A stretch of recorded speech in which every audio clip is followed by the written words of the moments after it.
Friends, ಎಲ್ಲರಿಗೂ ನಮಸ್ತೆ ಹೇಳ್ತಾ ಇವತ್ತಿನ ವಿಡಿಯೋದಲ್ಲಿ ಮೆಣಸಿನ್ಕಾಯಿ ಖಾರದ ಪುಡಿ ಮಾಡೋಣ ಅಂತ ಹೇಳ್ಬಿಟ್ಟು ರೆಡಿ ಮಾಡ್ಕೊಂಡಿದ್ದೀನಿ ಫ್ರೆಂಡ್ಸ್. ಖಾರದ ಪುಡಿ ಇರಲಿಲ್ಲ, ಹಾಗಾಗಿ ಚೆನ್ನಾಗಿ ಒಣಗಿಸಿ ಮಾಡ್ಕೊಳ್ಳೋಣ ಅಂತ ಹೇಳ್ಬಿಟ್ಟು ಒಣಗಿಸಿಟ್ಟಿದ್ದೆ. ಮಾಡೋಣ ಅಂತ ಇವಾಗ ಮಾಡ್ತಾಯಿದ್ದೀನಿ ಫ್ರೆಂಡ್ಸ್. ನಾನು ಈ ಥರ ಮೆಣಸಿನ್ಕಾಯಿ ಪುಡಿಗೆ ಈ ಥರ ಕೆಂಪುದು ಸಣ್ಣದು ಚಿಕ್ಕ ಮೆಣಸಿನ್ಕಾಯಿ ಯೂಸ್ ಮಾಡ್ತೀನಿ. ಮತ್ತು ಈ ಥರದ್ದು ಮಾಡ್ತೀನಿ ನೋಡಿ. ಇನ್ನೊಂದು ಸ್ವಲ್ಪ ಗುಂಟೂರು ಮೆಣಸಿನ್ಕಾಯಿನ ಅಂತಾರೆ ಇದಕ್ಕೆ.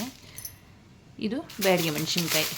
1 kg ಖಾರದ ಪುಡಿಗೆ 1 kg ಮೆಣಸಿನ್ಕಾಯಿಗೆ ಇದು 1/4 kg, ಇದು 1/4 kg ಬ್ಯಾಡಗೆ ಮೆಣಸಿನ್ಕಾಯಿ, ಗುಂಟೂರು ಮೆಣಸಿನ್ಕಾಯಿ 1/4 kg ಯೂಸ್ ಮಾಡ್ತೀನಿ.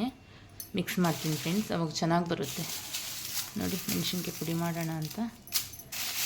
ಶುದ್ಧವಾಗಿರಲಿಲ್ಲ ಮೆಣಸಿನ್ಕಾಯಿ ಪುಡಿ, ಇಲ್ಲ ಅಂದರೆ ನಡೆಯಲ್ಲ ನಮ್ಗೆ. ಅಂಗಡಿ ಪುಡಿಯಲ್ಲಿ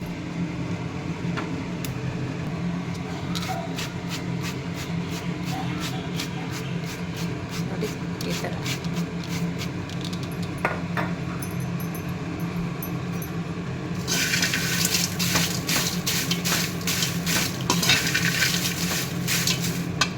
ಹೋಗಿ ಬೀಸ್ಕೊಬಂದ್ಬಿಡ್ರಿ ಫ್ರೆಂಡ್ಸ್. ಇವಾಗ ಖಾರದ ಪುಡಿ ಬೀಸ್ಕೊಬಂದು ನನ್ನ ಮಗಳು ಇವತ್ತಷ್ಟೇ ಸ್ಕೂಲು. ನನ್ನ ಮಗನಿಗೆ ಸ್ಟಾರ್ಟ್ ಆಗಿ 1 ವಾರ ಆಯಿತು ಕಾಲೇಜು.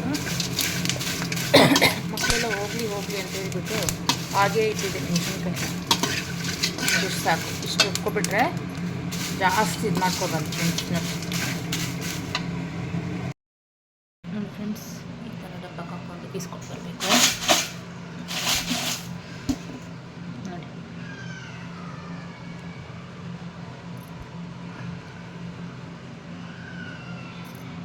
ಖಾರ ಬಂದಿದೆ, ಖಾರದ ಪೌಡ್ರಿ ನೋಡಿ.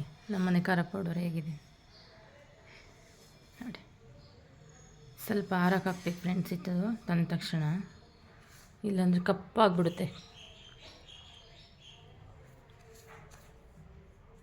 ಜರಡಿ ಮಾಡ್ಕೋಬೇಕು. ಇವಾಗ ಮಾಡಿಬಿಟ್ಟು ಬಾಕ್ಸಿಗೆ ಹಾಕ್ಕೊಳ್ಳೋಣ ಅಂತ ಸ್ವಲ್ಪ ಆರಲಿ ಅಂತ ಹಾಕ್ತಾಯಿದ್ದೀನಿ ನೋಡಿ.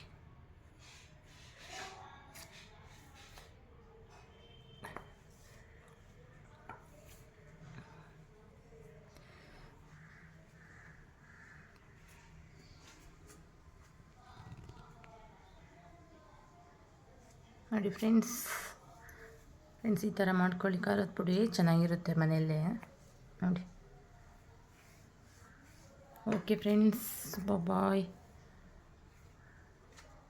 ಫ್ರೆಂಡ್ಸ್. ಈ ವಿಡಿಯೋ ಇಷ್ಟ ಆದರೆ ಲೈಕ್ ಮಾಡಿ ಫ್ರೆಂಡ್ಸ್, ಕಮೆಂಟ್ ಮಾಡಿ.